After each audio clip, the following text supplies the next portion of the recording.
thank you so much for joining us today in the next piece in the Right Fit content series. I'm really excited to have two very special guests here today to talk about how you measure the ROI on influencer campaigns. I think it's a common misconception that there is no way to measure the return on investment from influencers. So I'm really excited to have some guest experts here to share their thoughts and their insights and their experiences from working on numerous social campaigns. So we're joined today by Elise Tran, who is the co-founder and creative director of The Daily Edited, which is an incredibly successful, affordable luxury accessories startup, which also allowed customers to personalize their purchases, which was groundbreaking for the accessory space. She's also the founder of In the Roundhouse, a unique, modern, and uncompromisingly cool dinnerware brand. We're also joined by Amaury Traeger, with over 15 years of combined marketing and communications experience on both agency and client sides. Amaury has proven through-the-line experience, including TV, print, social media, and digital. His current role as Executive Director of Social at Red Havas sees him creating and implementing digital strategies for clients such as Netflix, Toyota, Roche Pharmaceuticals, and Destination New South Wales. Thank you so much for joining me today. Ooh, thanks for having us. Yes, my pleasure. So I think there is this common misconception about measuring the ROI of influencers, especially in large-scale campaigns. So you've both worked on numerous amounts of social campaigns. So I wanted to jump into some of the things that you've worked on and seen and experienced. So Amaury, starting with you, what sort of tools are out there for brands who actually want to be able to measure and track success? So I think there are numerous tools. Obviously, all depends on what you want to track. Obviously, to talk about the current agency that I'm working for, like Red Havas, we do have a numerous number of tools, including Brandwatch, which is earned conversation tools. We've got access to Clear, which is kind of a influencer identification tool as well. We obviously use the Right Fit as well. We also kind of use Iconosquare, which is very much for Instagram only. So it's kind of based on your objectives and based on what you want to track, there are kind of a combinations of tools that you can use. One thing that I think is very important is obviously, looking at the effectiveness of the campaigns is to jump on the Google Analytics of, and we obviously have access to, for most of our clients, to the Google Analytics data, so we can then kind of track the effectiveness of some of the campaigns that we do. So you're setting up tracking links for each individual. Yeah, most of the time, and if it's not us setting this up, for on behalf of our clients, we would work with their, digital lead or their IT team or whatever it is, their tech team. To make sure you can track everything. And are you using anything to measure the effectiveness of your influencers? Yes, so we do a lot of gifting, like with a lot of brands, and I think that's where people think that it can't be tracked. And yes, I think unless you're manually kind of checking through your 100 seed gifts per month, that I think is where the misconception is. But where we are investing and paying an influencer, we often build a landing page for them, and that's captured in a swipe up, and we can see the number of referrals they might give to us through Instagram. And the other platform that we use a lot is Rewardstyle. That's how we've been growing our business in the US, right? So they have quite a good tracking system with the like to know it link. So you may have seen those on Instagram. That tracks a lot of information from impressions through to actual conversion. We're happy to kind of put things out there and be in the feed and be a part of the kind of community with seeding our product, but then we also are a bit more detailed when we are making reasonable investments in the space.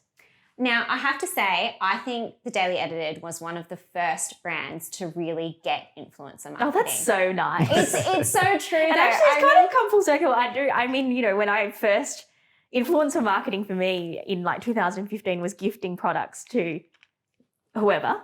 And I still do it now. And actually, the first ever post that someone did for us was Elle Ferguson. And in 2015, she posted a pouch. And today, she actually was very generous and did a fantastic post. Wow. With all of our phone cases and things. So I was really excited. It's building that, for us, has been building relationships and creating a network around our products of these, brand ambassadors. So how have you done that? How have you identified who you would work with?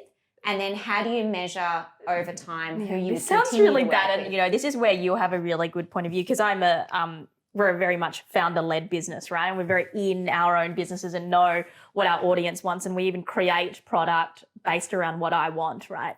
So the influencers that we work with are people that I like, you know, aesthetically, and therefore it fits with the brand. And so I appreciate that not everybody can kind of approach the problem in that way, or the issue in that way, but it's definitely been, you know, a matter of me personally building relationships with people and curating a set of people that I feel resonate with our brand and our audience.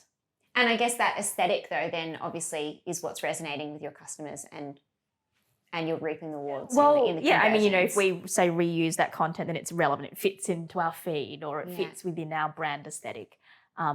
You know, but sometimes I do feel like I'm missing out, and you know, we might pivot a bit and market towards a different type of influencer. So, for example, at the moment, we've launched a bookstore, which I'm really excited by. So it's like top reads with a matching phone case, and there's a whole world of book influencers out there that I haven't really engaged with. And I do think they're super on brand and very interesting people. Yeah. So it'd be really interesting to kind of like create another network. Wow. So there are drawbacks with having something that is quite personal and founder-led, because you get maybe a bit too niche.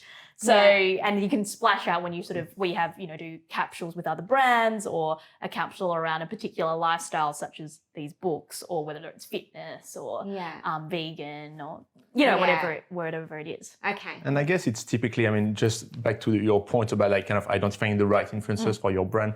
I guess like, you know, that's why you would use a social listening tool to start kind of understand who is talking about your brand kind of organically, and is that worth kind of engaging that person if he's of influence of some sort, you know, like to amplify, you know, and, you know, give him products or give that person products.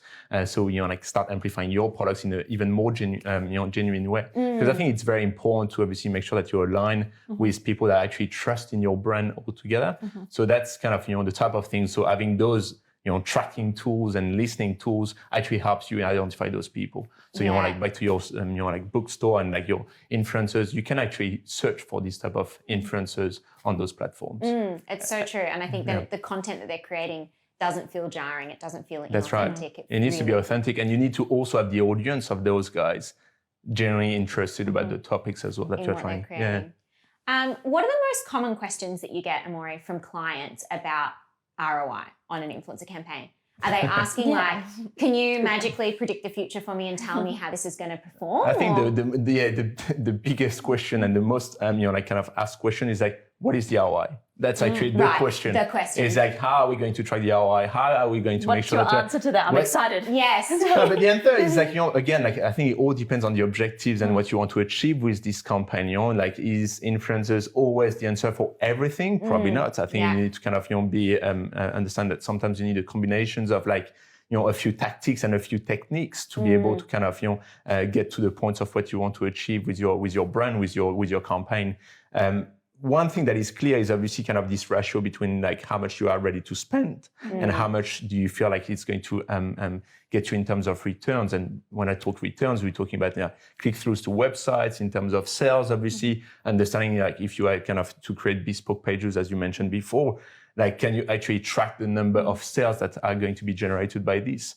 And of course, there's a trial and error. Like you can't predict things. You can just do all the due diligence, looking at, you know, like past campaigns that this influencer have been doing, looking at, you know, from your end as well, like, you know, what's been working, what's not. So there's definitely a thing about like, you know, A/B testing. I mean, typical, you know, like you try something, you don't put all your eggs in the same basket. You make sure that you split the targeting, you split the testing, and then So it is a complicated one to answer, and I think it all depends on the level of investments and your objectives. Yeah. And I think it's interesting what you touched on there, that it's like any other marketing channel. You need to test, you need to iterate, you need to see what works, and then continue to try and build out the strategy. I mean, we can literally go back to TV as well. Like, you know, and I used to work in TV advertising, and I used to be, now I'm all social and digital, but I used to be on TV, I mean, talking about TV as well. And that was the same thing, tops and all that. Like, you know, when you know that your audience is there, but like you can't really measure it, you know, how are you going to measure the actions? How are you going to measure the number of people that will go to that specific store, regional Queensland or whatever it is, to actually kind of buy your products? It's the exact same thing. I think there are too many misconceptions about like kind of digital, social, not necessarily driving is necessarily ROI, and same for influencers, obviously. Yeah. And how much of it is important to still just be in the space? Like how much of it is whilst you might have a goal of driving sales of a particular product or promoting a particular new release of a car for Toyota, how much of it is important just to actually still be on social, working with influencers, irrespective of whether or not you can track the final conversion to someone purchasing that phone case or purchasing that car? I think so for the Daily Edited, social is one of our biggest traffic referrers, right? So regardless of whether it's a specific product or driving sales, I feel like it's very important for me to be on the feed, so to speak, every day, because, there are so many active users that a lot of our customers look at that and, scroll mindlessly. So it's important that I feel like they see our product once a day, not just on our channels, but on another person's channels as well. But yeah, it may be totally different for, like, Toyota is probably not in the same position where, it might be more important for the billboards or whatever. Yeah, but I think it's like a combination of this. Like, you obviously want to see your product in feed, like same for print ads, or you want to see your ads in the back of a bus. And again, that's kind of the typical things when when you look at booking media. Some media agency will literally buy the specific spot on the bus because they know that the CEO is driving every day and will probably get to see this bus ad. I mean, that's a typical example, but I feel like you need to have a combination of all those different tactics. Social and digital, it is usually kind of pretty cost efficient. You can't go on TV, with $5,000. Sorry. However, you would be able to get to social and get something with $5,000. I think that's kind of the thing as well. Is like, and the return, you would be able to also kind of usually track sales and track kind of the effectiveness of your campaign. You touched on it a little bit before, Elise. When you launched into the US and you've got quite a big presence there now, how much of that was done through digital and social? That's all been done pretty much organically. Wow. Save for some, sponsored campaigns and things with some key influencers. So yeah, it's all been done through social. That's and incredible. We've obviously got a physical store aspect to the business over there, and that obviously I just basically did the same thing here but in the US. All through social. How did you go about identifying, without knowing the local market, how did you go about identifying who you wanted to work with? So again, personal interest in the area. Don't want to hear this. I'm joking. What I found, so I would say that most girls who are interested in fashion don't just follow Australian influencers, right? So that's the same for me. Like, I've always looked internationally for inspiration and things. So it was kind of just building that out more, and building those relationships has been more difficult. And so working with people like Reward Style has been good, because then we go to things like their conference once a year where we see those influencers face to face and build that out and have meetings and things with them, which for us here in Australia, obviously it's a much smaller market. I can just literally go to Bondi and see people, we all go to the same events and things like that. But yeah, that's how I've sort of done it. And like, just a lot of, seeing who other people follow and just doing all that work myself and seeing who aesthetically fits. And the other thing is once you sort of get that kind of momentum, you get onto a few influencers who are influential to influencers. They just reach out to you. Right. So we just get DMs, on specific things. So, and then you're like, oh, okay, you're cute. Yeah, we'll gift you. Yeah. And so how much of the campaign is split between paid influencer campaigns and gifting?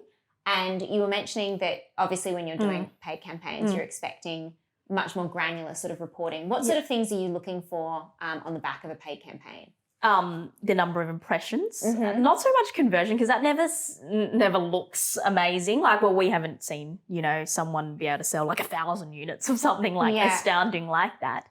But definitely around impressions, and then like the ripple effect. I've found that every time we've worked with the major influencers, so say someone with 5 or 6 million followers, so much bigger than say someone in the Australian market.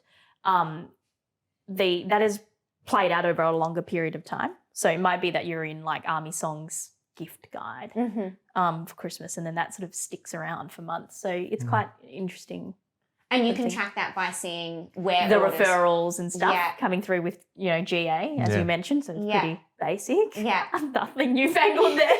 I think it's amazing how many people sort of miss that trick. No, it's not a trick. Yeah. I just had a trick. But they really do think if I pay someone, even with 100,000 followers, they're expecting that product to sell out overnight. And I think probably a big part of your job, Maury, is about setting realistic expectations. Yeah, that's right. I think like they are obviously kind of the organic reach that you would expect. And as we all know, like kind of social platforms tend to kind of be very, greedy in terms of like the organic reach. Currently, it's very small.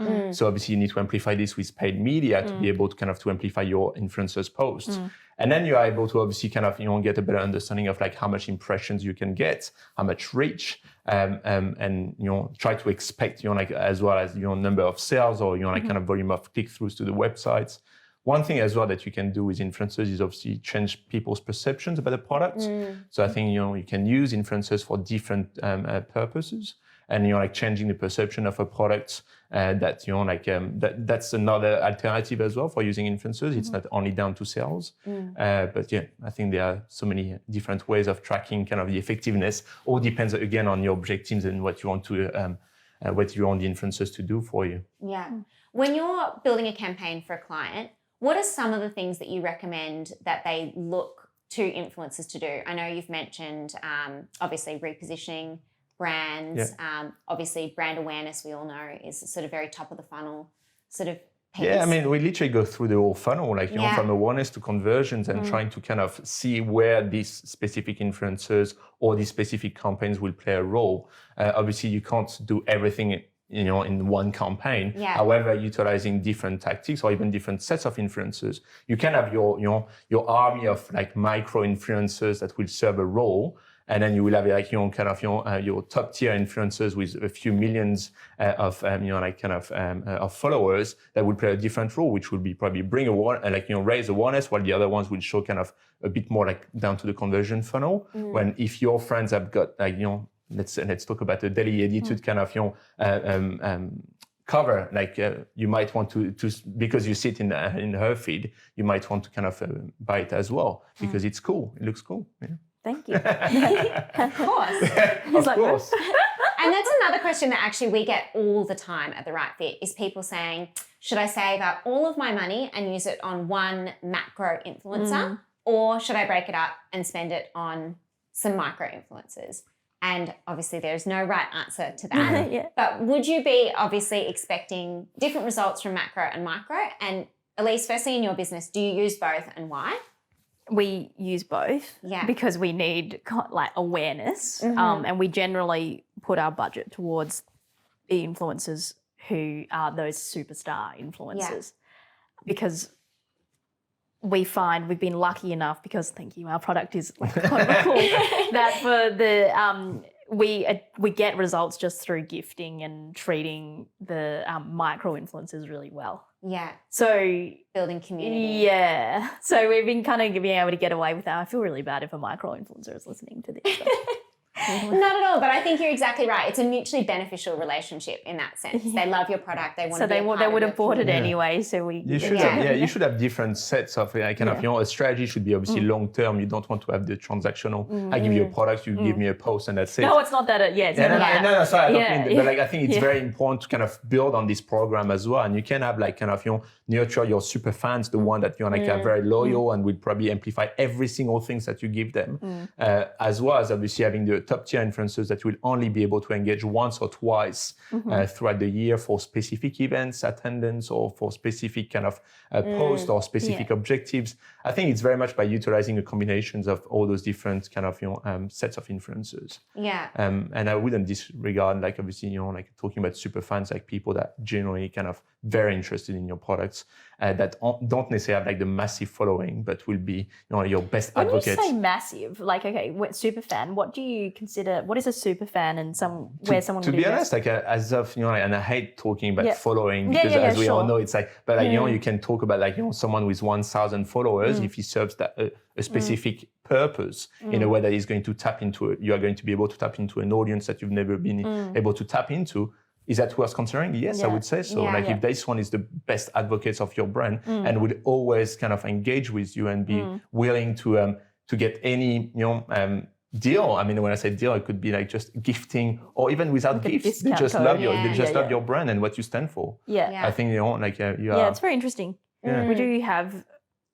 I mean, so being a very digitally native brand, having grown out of Instagram, a lot of our customers have 1,000 followers. Yeah. They're those types of girls, Yeah. right? Yeah. And so, I mean, I guess how we've engaged them at a high, like within the business and the sales aspect of our business is through our loyalty program. So, people Right. receive gifts and things from us by virtue of shopping with us as well. So there's Yeah. But to be honest, like sometimes like it can be down to just sharing their content on your channel. It doesn't need to be gifting as such. It can be just by kind of, and that's why, like Tourism Australia is so well known for it. Like, they said that they've got the biggest social media team in the world just because they're only creating the best content from travelers, from people living in Australia, sharing the beauty of Australia, and then sharing this on their channel. So then you feel so rewarded and incentivized to share more, use kind of the hashtag See Australia. Yeah. So I think that's something that you can just do as a reward. Fantastic. Yeah. Yeah. Yeah. I like curating my content too much though to use user-generated content. So many people always say to me, "Oh, like user-generated content." I'm like, no, I want to curate it all. But UGC has got a massive role to play as well. I think it's very important to amplify this as well. Elise, you face another potential problem / opportunity. The brand itself has over 300,000 followers on Instagram. So it's definitely an influencer even on its own right. So I think that's a really amazing opportunity, but is it also a challenge for the brand to remain true to its own audience? So we get opportunities daily or to, people requesting for us to collaborate with them, and whether it be like a car brand through to a hotel chain down to a new startup. And I'm very ruthless with how we use our main channel, and we don't share it a lot because our product range is so broad. Yeah. Communicating our product range on our own channels is already a challenge. If I have to introduce, Toyota or something to my audience as well, I don't know when I'm going to do that. The other thing is we've actually tried this before. I mean, I think with consumer goods, and it'll be interesting to get your point of view on this, everything is becoming a lot more niche and brands are becoming known for one specific thing. And I think to try to introduce customers to new products outside of your niche and convert them is really difficult. And I always say this to people who want to sell their product on the Daily Edition. So we've done beautiful things with other brands, whether it be like Hey Tiger chocolate to Erin Lauder perfumes, and tried to sell this product alongside our own, and we can't because we are not known to sell chocolate, perfume, or anything like that. And people are coming to us for a specific aesthetic and requirement. I want a personalized phone case, or I want a personalized handbag or whatever. So although it sounds like, people would say we are a larger publisher than most magazines in Australia, because my little sister is an editor at a high-end fashion magazine, right? And we get more impressions and everything than they do, but we wouldn't be able to we can't sell anything outside of what we are known to do. That's so interesting, as thinking about the brand as an influencer and a publisher. Where I get to do that is on my personal channel. Where you get to do where I get to do like all these other things brand and collabs. Yeah, exactly. And so it's a nice way to experiment. But even that, like people really, there's two things that people want to know from me. What am I wearing? Right. And it's just clothing. And maybe where I'm going food-wise. That's it. They don't care about anything else.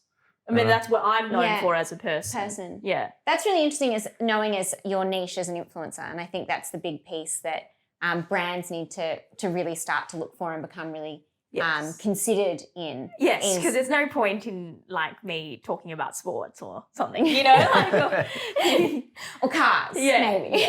I've done cars. I'll do well at that because that's where am I going? Where am I going? So I think that's really interesting though, right? Like it's because that's alongside tracking, people get really caught up in the metrics of looking at an influencer and saying, okay, this person's got X number of followers and X percent engagement rate, without necessarily thinking about, are they playing in the right field, and do they have common values to our brand? Yeah, and do they have also the right zone of influence as well? Because you can see those big vanity metrics, and we all know that there was this era not long ago about like kind of buying those fake followers. Yeah, it's obviously been kind of controlled since then. But again, like you then kind of look at the geography of influence, and some of the tools that we've got access to, you can actually see where those where those kind of followers are coming from, and sometimes you would be surprised. Like you will see. I don't want to drop any kind of weird names, but like, you will see someone of influence that and she's very, very famous for bikini shots, and you would assume that it's only women. Yeah, no, it's all following. men, yes. No, it's all men from anywhere else than Australia. Yeah. So I think that's the misconceptions as well about like where is the zone of following. Yeah. And I've done this several times with clients where we kind of we would have another agency part of the mix would present a set of influencers without doing all their due diligence, and you're like, hang on, guys, can we please go to like kind of their true influence and see what they actually where the influencers relies on, and then you basically realize that it's obviously not in Australia, so it's pretty pointless for Toyota Australia. For Toyota. Yeah. I mean, I'm not talking about Toyota, but like any other brands. Yeah, absolutely. How do you help your clients understand projecting ROI? Because I know it's one of the questions that we get. If I invest $10,000 or $50,000, what am I going to get? Can I compare it simply to any other channel where I'm going to get this sort of cost per click?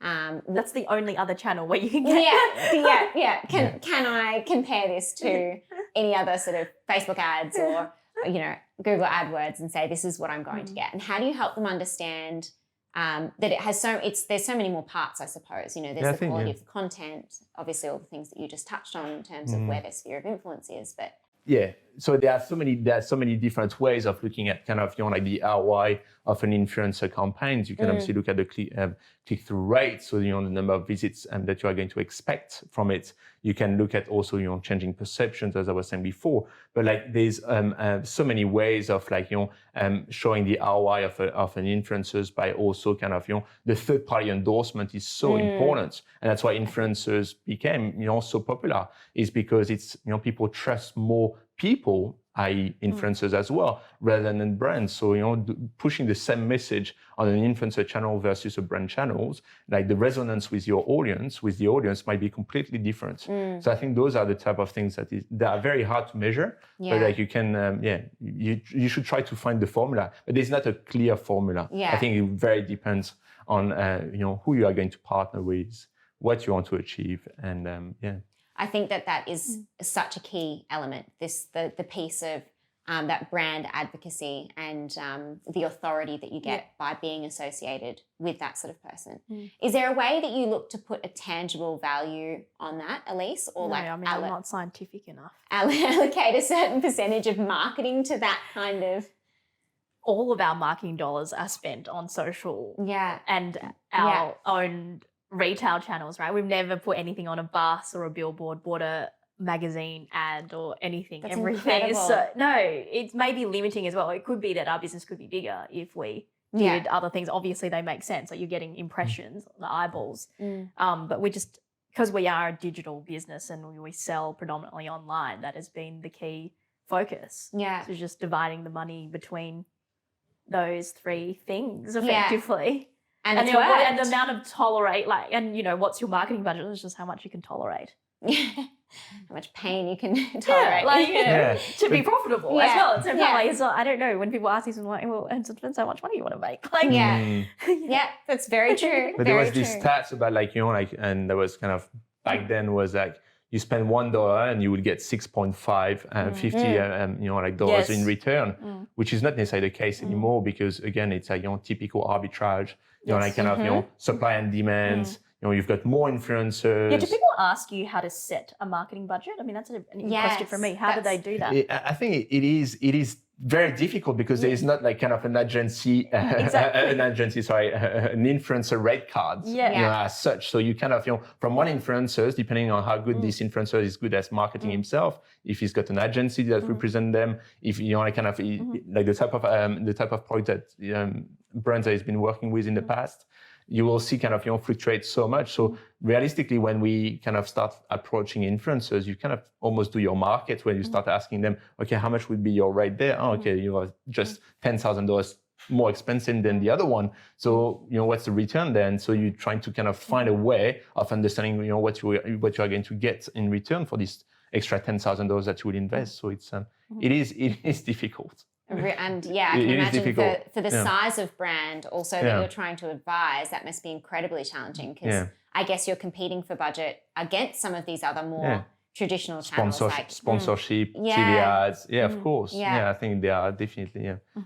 different channels. But again, I think it's a combination of different channels Yeah. that helps in the marketing mix. Have you got any examples of brands that you've seen, maybe that you've worked on, that have done a really, really good job of finding influencers, executing a campaign, and being able to provide a tangible ROI and what that looks like? Yeah, I guess one of the there's not one campaign currently that I'm working on that it doesn't have like an influencer component. I think it's way too important. You basically, and sometimes it's a very small program, sometimes it's a much bigger program, but there is not one campaign that across the business that we are working on that is not currently with like one little component or even sometimes a much bigger component with influencers. One of the campaigns that I've had the chance to work on was like kind of the launch of Netflix here in the country. So that was back in 2015. Yeah, it was back then. And so what we did was like launch Netflix by purely utilizing influencers in different verticals. So, like pop culture, music. Wow. We had Troye Sivan for music. We had, like kind of gamers. And that's literally how we kind of explain and educate people about what Netflix was all about, because a lot of people knew about the name, but didn't understand how it was working. Yeah. Was it a DVD player or, was it an old school Foxtel? Or like kind of, was it kind of something completely new? And, as well as obviously pushing. And that was back then, and I don't know obviously the latest figures, but back then that was the most successful launch they've ever done. And that was purely only relying on influencers. So that's so interesting. Yeah. And it's amazing that every business that you're working on has some sort of influencer component to their campaign. That is not amazing though, isn't that? It's just a fact of life now. Well, I don't know. I think we still see so many businesses who are just looking to dip their toe in. Yeah, okay. Yeah. What about TikTok? Talk to us about that. Yeah. TikTok. So in the camp, you just said everyone has influencers, and are you starting to see, or do all of them have TikTok influencers? I think it's like, TikTok is very kind of down to right now. Currently, it's actually very popular. Yeah. But it's very dependent on like, your audience as well that you're trying to reach. It's mainly youngsters for now. I personally love it, so don't get me wrong. I don't necessarily. I just think that everyone who is on Instagram has downloaded TikTok. And is scrolling through it. Yeah, scrolling through it. Whether or not we know how to use it is another story. Yes. And you don't necessarily create the content. You don't necessarily create content. That's right, but you consume it. You're lurking and kind of on exactly. Lurking is the perfect word. Because it's an interesting one, and I'd be interested to know. So is anyone working on, any of your clients sort of given you a remit to bash out a campaign? Not yet, but we've pitched a few TikTok ideas. I'd like to see that. Like what? Or like you can redact the name of the brand. It could be a challenge. Obviously, it's very popular. So TikTok came to our agency recently, kind of to explain. Obviously, it's in infancy. French. So it's very much kind of we're only starting here TikTok in Australia, but obviously I actually applied for a job at TikTok one day. Wow! I went for the big CEO role that they're going, but I said 1 day a week because I just thought that it would be quite interesting because this is very TikTok obviously right now in Australia is quite small, but like it's all about like kind of growing, and challenges is the big thing on TikTok, as you all know. See, interesting. The best thing that you can do for a brand is kind of launch a challenge. Really? But then the thing is you launch the challenge, but amplify the challenge. I have no idea how you let people know that you have a challenge. So save for like maybe pushing them from Instagram into TikTok or something. So you've got a dedicated page where you've got the challenge where you can create. Is it expensive? It is fairly expensive, yes. Yeah. Like what are we talking? Like I think we're talking about like 50 grand. Okay, a lot, quite a big investment for something that. And again, don't quote me on this, but no. That was like $50,000. Yeah. I just had no idea. I mean, the thing that I was seeing that was incredible was that influencers who are on Instagram who are very motivated have gone over to TikTok and are creating for us like. What are you going to do with TDE product, right? There was a girl who organized all of her drawers and she used some TDE product, and that video got like 20 million views. That is like the highest that we've ever had something in pretty much. Yeah. And I thought it was quite interesting, and I was like, how do I get on this bandwagon? How do I do this? How do I win at this? The beauty, and that's like talking about like kind of talking about like the price or like kind of the price tag that you would get for an influencer. Sometimes you would probably get him at a very expensive at a very expensive price on Instagram. However, if you say, you know what, I want this on TikTok, and therefore is obviously that influencer would be obviously very keen to kind of grow his audience or their audience, and therefore it's like it's sometimes a great investment. So you're looking at a small audience, but realistically that person will also probably do some shout outs from Instagram to TikTok. So it is worth kind of looking at Exploring. it. But again, all depends on your audience. I think that's very important to explore the audience. Is your audience actually going to be on TikTok? Are they actually going to consume this specific? The ROI aspect on TikTok is much more challenging. I feel there's sort of no way to like. Yes. You do have like a good level of analytics behind it, so you can actually it's actually very good in terms of like the type of even the media buy that you can do. When you first start building out a campaign, so for you at least, probably launching a new product or a Mother's Day campaign or a Christmas campaign, what are the few things that you think of and you make sure you always set in place about tracking the success of that? Is it always just around conversions of that particular product, or is it around the quality of the content created? Around those sorts of key moments, these key shopping moments for us is about awareness. Right. We just want to make sure that people remember that TDE is the best place to go for a Mother's Day gift. Tick. Or, that they can get things extremely quickly, around Christmas when they're busy. So it's always more awareness rather than conversion. On that. It's just reminding. Yeah. Top of the funnel. Very top of the funnel stuff. Okay. And then the conversion we rely on like a Google or something, personalized phone case, bang. Got it. Yeah. And Amori, when you're setting up a campaign for a client, are there always go-tos that you will absolutely non-negotiable, always, whilst you have control, implement, or if not, just at least suggest? Is it things like coupon codes or obviously trackable links? Again, like I think it's down to like the basics of like kind of having a tight brief to understand exactly what's the task at hand. I think too many times we are putting too many objectives, too many kind of measures of success. Like I think you kind of need to be kind of a bit narrow-minded on that one. Like having a clear okay, this is exactly what I want to achieve. What are some things that people want to achieve? Great question. Sometimes could be like just sign-ups to our newsletter, to our very specific newsletter. Sometimes it's just like raise awareness of our specific products. Sometimes it's down to I want that many click-throughs to the websites. I want that many downloads to that specific ebook or that specific like kind of white paper. Like if we're not more talking into a B2B kind of clients. But I think there's always this thing about like kind of questioning everything, and that's kind of I'm very good at that, where you question every single line in the brief. You receive a brief, usually it's okay. Usually you want to send another reverse brief with kind of a bit more details to make sure that we all align. We got sign up from the clients on like exactly what we want to achieve, what we want the audience to think, feel, do, and then like what are the key measures of success? How are we going to make sure that the client is going to be satisfied at the end, and how are we going to be able to kind of on the daily, weekly, monthly be able to report on like the success of the campaign. I think it's very important, this type of metrics. And when you are reporting to a client, what are some of the common things that you would be reporting on?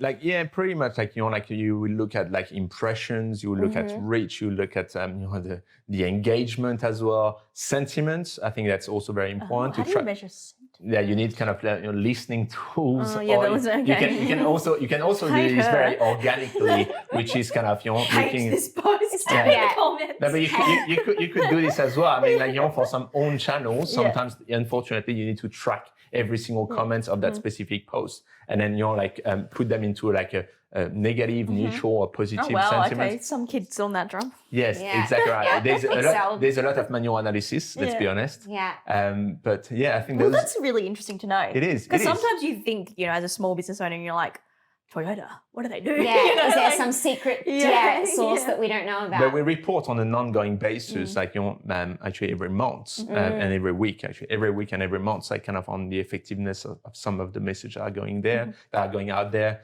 and like kind of the sentiment. So when we like talking about Toyota, when we launch a new car, and we do like a weekly reporting to understand what are the key topics of conversations that are discussed online about that specific car, and like what's the general sentiment, what is driving positive sentiment, what is driving not so good sentiment, and it's very important because then you can do some adjustments in terms of like new car releases, in terms of your comms as well, like how do you want to kind of communicate about this car if you know that it's actually going to be driving a bit of negative sentiments, you might want to dial this down. So it's very, very important to kind of do these dives into kind of it's brand tracking really.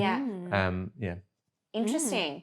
And Elise, I hate hearing that stuff, by the way. It's too personal. We've done that before, like customer surveys, and I'm like, you don't want to hear it. I don't like the color purple. It's not the purple. The brand has too much pink, and I'm like, God, I love pastels. Everything's pink. I think you need to kind of look at, and that's why I think you need to look at the volume of sentiment as well. So you can't just like kind of take one example and amplify this. Yeah. And that's why typical. And decide everyone hates me. Exactly. No one likes my we do some qualitative research as well. So beyond just like social listening, we'll also look at like we've got partnership with Glow, which is kind of very much like kind of qualitative research where you send like a few questions and it's answered by a panel of 1,000, 5,000, whatever you decide, number of Australians that would get like kind of give you their opinion on a specific project or product. Yeah, can only imagine some of the answers that you get back. Yes. So Elise, has there been any campaigns that you've run on social? Or sort of, I know you also have an amazing engaged community that you nurture online and offline that have really stood out for you as surprisingly successful. I think, when we've worked with other designers, so high-end fashion designers, so Tome, for example, and we started that off at quite a, for us, something that was very offline. We actually sponsored their New York Fashion Week show, which was very offline. Yeah. And then invited influencers to go to that, and then kind of the ripple effect of them attending a show and how exciting that was for some of them, and the ongoing effect of that on the social media was good. Yeah. Because sometimes you're just excited to do the event, and then you get all this other payback for it that you don't expect. What I really love about that is that you're thinking about influencers in such a broader way. Instead of just thinking about influencers as individual people, the influencer in that aspect was the brand, was Tome, and was actually partnering with them to give you a whole new audience. Yes, totally. And to align the brand in a specific way, to go down the fashion path, because I've always been very self-conscious with Tanya and I, because we were ex-lawyers, that we're not perceived as designers as such, even though we are. Yeah. So, it's always been, like you say, a perception thing to try to get the brand into that sort of space, even though, how we produce our product is no different to how one of our competitors would. Yeah, I think that's really interesting, and not just thinking about how can I find another beautiful girl or fashionista to partner with? How can I think about And I think, influencers? it'll be very interesting to hear your thoughts, in this post-corona world, how that way of thinking about influencers will actually go down. People are it's the first time in years that I've seen a perception, a shift in sentiment on how people want the content delivered to them. So, for example, a photo by a pool with your product and a cocktail is not a vibe right now. Yeah. So how is that, you have to sort of pivot with the sentiment of the time, right? So I think it's going to be very interesting how you work with influencers. We actually don't call them anymore influencers because there's so many, there's so many bad connotations about influencers. So we actually call them connectors. And when we talk about connectors, we actually talk about different type of connectors. So you will have your traditional influencer, like the Instagrammer, but then you can also look at your employee advocacy. So your own employees. You can look at kind of journalists are connectors in their own right. So it's kind of people like us, broadening exactly. And as you said, brands as well. Brands can actually play, and you're becoming a publisher as well in your own right. So I think that's kind of very important to kind of and so we tend to talk about connectors instead of influencers because it's just broader than just rename this whole segment connectors. Well, I think that's the thing. It's very different now. People's perception around it's not you wearing a dress is not going to cut it to sell the dress. I think the authenticity and obviously user-generated content, micro, That was macro. always going to happen, but I tier. feel like Rona's really just brought that to a head. I totally agree with you. Yeah. I really think that it's expedited this move towards Which is exciting. wanting something That's more. which is very exciting for the space. It means people have to be more creative. It means I have to be more creative. And Yeah. Yeah. And you thrive on a challenge. yes, And I wanted keeps to me touch alive. quickly on you have a very successful second business as well. Oh, thank you. That we which- call it very successful. I love that we're calling it that. No, it's not. It is It's a very small successful. side hustle to my original hustle. Called In the Roundhouse. It's a tabletop homewares brand, so it's Gen Z millennial homewares. I'm just very Right. excited by it because it's different vertical, Nice. different influences. I suppose It is a connectors. very actual grown-up business, with an office and staff. yeah. and, Well, we distribute with David Jones and it's, Yeah, wow. all that it's stuff. a whole other business, just very modest.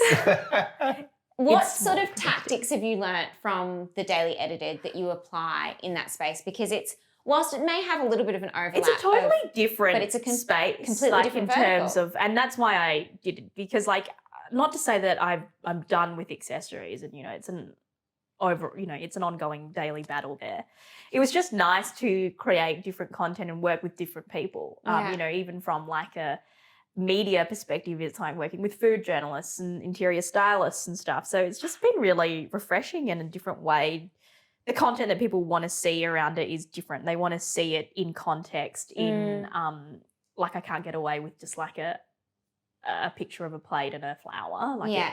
the content that does well is when I've set it out at home or whatever Yeah. it is. So yeah, it's just because I'm a creative person. I think it's just been I just needed another little Yeah. outlet. I for love stuff. that. I love that. And so Yeah. many key learnings I can imagine that you've Also, my applied friends are on- so sick of like being. I can't give them TDE anymore. yeah. You had to create a new product just to deal with the gifting. Yeah, pretty much. That's awesome. Well done. Any sort of last finishing tips that you would like to give to our listeners today? Piece of advice about influencer marketing more broadly or connector marketing more broadly, and then how they should think about tracking. I'm just going to be the irresponsible one and say do as much as you can tolerate in Yeah. your business. If you're happy Yeah. to keep gifting and spend the money on working with influencers who can create quality content for you or position your product in a certain way, then the more the better. Yeah, Yeah, we spend as much as we can. I love that. And it's obviously worked really well for the brand. Yeah, I guess like back to that point as well. I think it's about diversifying kind of where you put like your money, and even you looking at the spectrum of influence. Obviously, you don't necessarily need to only tap into kind of top tier influencers. You can also look at kind of this army of micro influencers. You can look at like your best brand advocates and how you can amplify this. So I think it's about diversifying kind of how you look at influencers, and it's not only down to kind of one specific person. And as I was saying about connectors, it's also about looking at different circle of influence. Your employees advocacy is a massive thing and largely untapped. And we know that if an employee actually share a brand message, which is his own business, obviously it's going to resonate way more with his audience and with his I was going to say followers, but with his, like Friends and peers, family. with his friends, families. Yeah. So I think that's kind of something that is largely untapped and that needs Definitely one that brands forget about. Employee discounts. Yeah, That's right. That's right. And yeah. allowances, product allowances. Exactly right. another one that I'm Maybe I sure- should only give them the product allowance when they post. that goes Must- on the next must newsletter. show Here, proof, yeah, yeah. you must Exactly. show. We will issue you the make a contract. voucher. But actually, there are some contracts. I think that's about kind this, of fair yeah. enough, right? And you get Love kind that. of Yeah. There's quite a big allowance at TD. point system. So- I want a job. Can I apply? Are you hiring? Oh, you can live off accessories, hey? Anyway. And any final tips on measuring ROI? Things that they should be thinking about when they're thinking about, I've invested this money, whether it's purely product or whether it's a monetary investment as well. How do I measure what sort of return I've got on that? I think the most important one is having their house in order. I mean, like too often you deal with like kind of clients that don't necessarily have the right tracking in place, the right attribution. They don't necessarily kind of get to have like a deep understanding of how we're going to measure like, the number of click-throughs and what are the actions that are going to be taken there. How can we look at, like how much is that going to drive as a business if we utilize an influencers? I think sometimes it's very down to kind of make sure that the attributions, make sure that you've got the right house in order, the right Google Analytics setup, set up those goals so you can measure every single step along the way. And yeah, I think that's kind of, you know, with background in strategy, for me, it's way too important to be able to measure everything. So that's kind of the biggest thing. So before looking at ROI and how much is like, okay, like, do we have actually the right setup to track the metrics and track kind of before you even start? And anything from you on that? Nothing to add on that. I mean, yes, sometimes you take for granted after a few years how everything was set up, but you're right. Like, there are some basic things you can set up, like in Google Analytics and you know, specific landing pages that you can easily change and not require too much coding and stuff like that in a business. So that really makes all the difference. Well, thank you so much both for joining us today. That was insightful and so helpful, and hopefully we'll get to talk to you again soon. Brilliant. Thanks, Tara. Thank you. Thanks. Thanks.